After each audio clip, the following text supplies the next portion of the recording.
I have wanted to review this for years now. This is Silver Surfman. This is a graphic novel starring Silver Surfman. Silver Surfman, Homecoming is its name. Marvel graphic novel 71, if they were still numbering them. By this point, the Marvel graphic novels had gone far away from the artistic likes of the death of Captain Marbles, the real one, Mar-Vell, or Emperor Doom.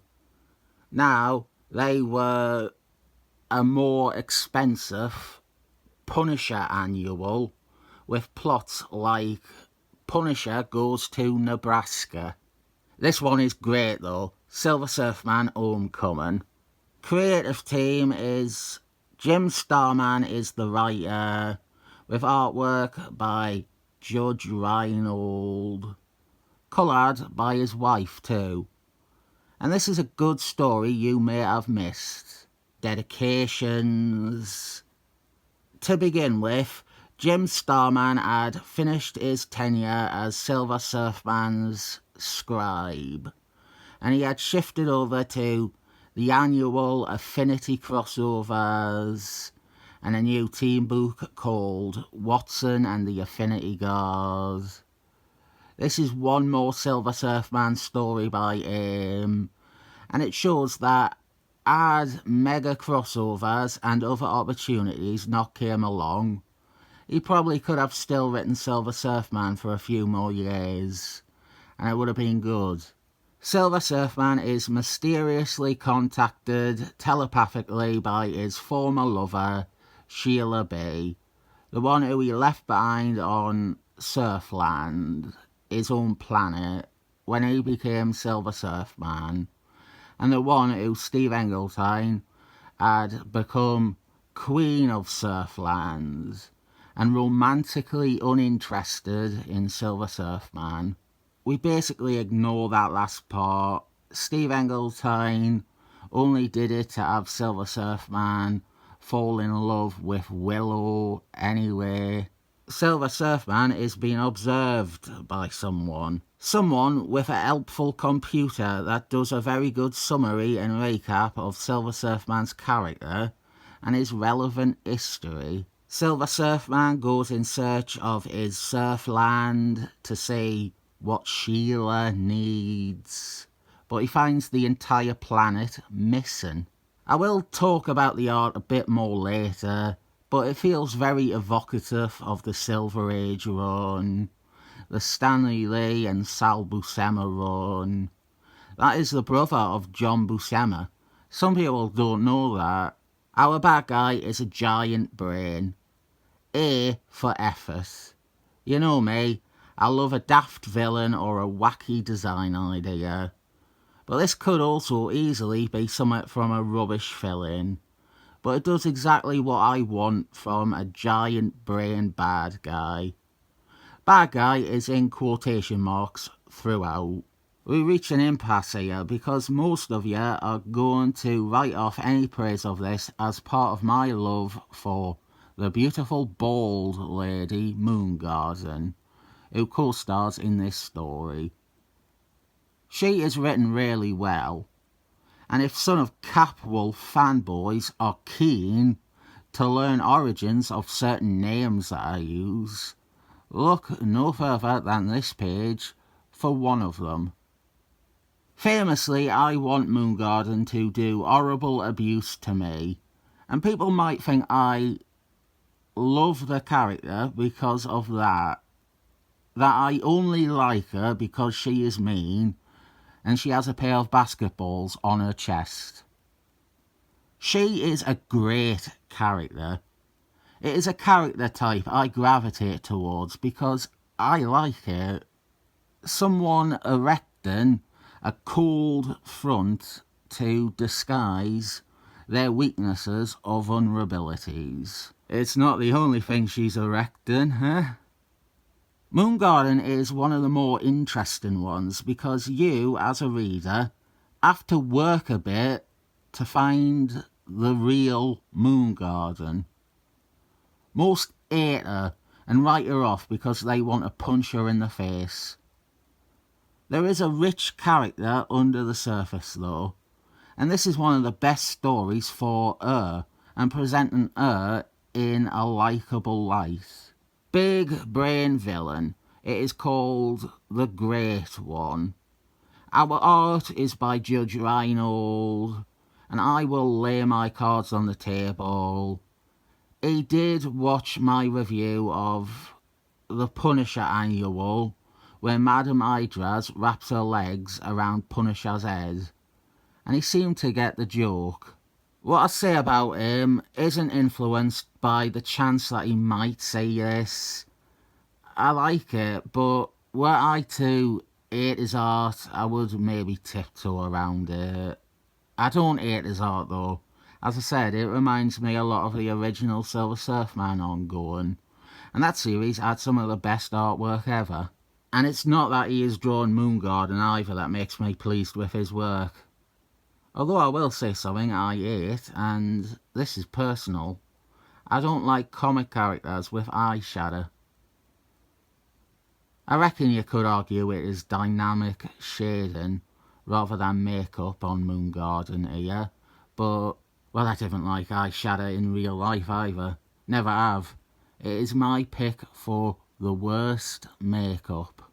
Through the use of Moondragon and her mind gem, and her two other giant gems, Silver Surfman is going to find out what happened to Surfland by going into the Great One's mind. Our plot is that the big brain has absorbed Surfland into itself. It has psychically assimilated Surfland and all its population, and now Silver Surfman is being mentally transported to Surfland, the mental version. I feel like I'm not describing it very well. The Great One, the big brain, comes upon planets and absorbs them into himself, so that they can live forever as mental entities within him. They are promised peace and utopia, and they are converted to brainwaves. And it's like a peaceful, perfect nirvana, where they will live on forever, but they're not quite real. They still exist, they live on within the Great One, and they do retain their individuality and free will. Surfland, they all voted unanimously to join with the Great One and become part of his world. Silver Surfman reunites with Shalla, who is content and immortal within the Great One. And our dilemma is if Silver Surfman will also submit to the Great One and join his beloved in this apparent Eden. And he elects to, with support from Moondragon. But while he does find some contentment, and he is also able to use his new existence as a thought to transform himself back to how he used to be before he became Silver Surfman, we quickly start exploring the nature of this fake world and its promises, and what really drives the Great One.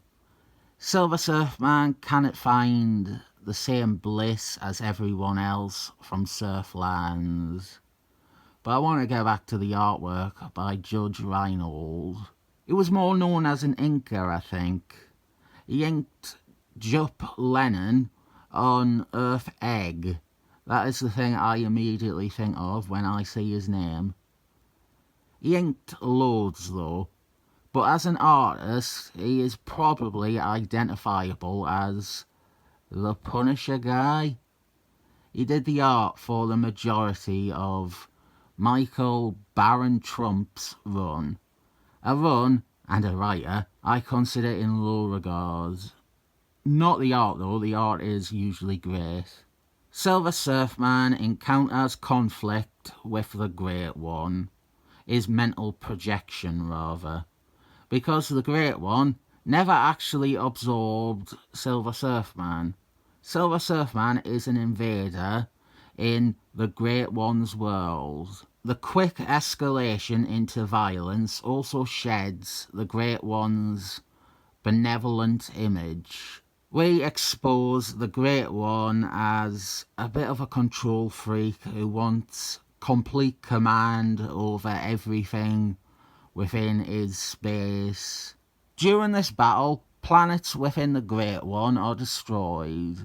Planets no longer existent in the physical world. Planets that only live on as thoughts within the Great One. They are destroyed. While I do ultimately see the Great One as a presumptuous evil, we are focusing on Silver Surfman's faults here. Silver Surfman, through his own nature, through his doubts about the Great One's motives, his fear of the Great One demanding worship, Silver Surfman has, out of fear, felled God. Or, on the other hand, the rational hand, Silver Surfman has stopped the bad guy. Either way, it is presented as Silver Surfman's weaknesses that brought this about. His doubting, his lack of faith, his reluctance to accept peace. With the Great One dying, what does this mean for all the souls who now live on only as mental energy within the Great One? This is where Moondragon comes in. She is responsible, combined with the dying Great One, for managing to save all these planets and restore them from abstract thought to their original physical existence. Moondragon is using the mind gem, so her powers are greatly magnified. But this is maybe a feat too large for one character. As the mental world is erased, Silver Surfman and Shalla are separated, and Shalla is lost. She isn't brought back across to the physical world. She perishes with the rest of these thoughts. Moondragon is devastated by this failure, and Silver Surfman is obviously greatly affected by this loss. A loss that he brought on himself with his flaws and his humanity, provoking the entire confrontation with the Great One. Maybe if Silver Surfman had approached the Great One and petitioned to join his world, it would have been fine. Maybe if Silver Surfman didn't react to the Great One's own flaw, the Great One's distrust and hatred of an outsider, if Silver Surfman had explained things, it could have worked out. They were both quick to violence, and now Shalla B is lost to Silver Surfman forever, or at least for a year and a half. Now all these people, freed from the Great One, are angry at Silver Surfman for destroying their paradise and forcing them back into the real world. Moondragon's response is wonderful, yelling at them for blaming Silver Surfman rather than the Great One. We'll end with continuity. You know me, I am a continuity guy. First thing I want to say is Mar-Vell seem to avoid reprinting this so many times. This is an important story, and the events of it are directly followed up on in Silver Surfman, Alan Watson, Resurrection, which is a fun miniseries by Jim Starlin. That is a sequel, and that has been collected 3 times already. Affinity War Aftermath, Affinity Guard Volume 2, and Silver Surfman Epic Collection Resurrection. They collected the sequel 3 times. And there have been plenty of opportunities to collect Homecoming, Affinity Gauntlet Aftermath, Affinity Guard Volume 2, Silver Surfman Epic Collection, Affinity Gauntlet.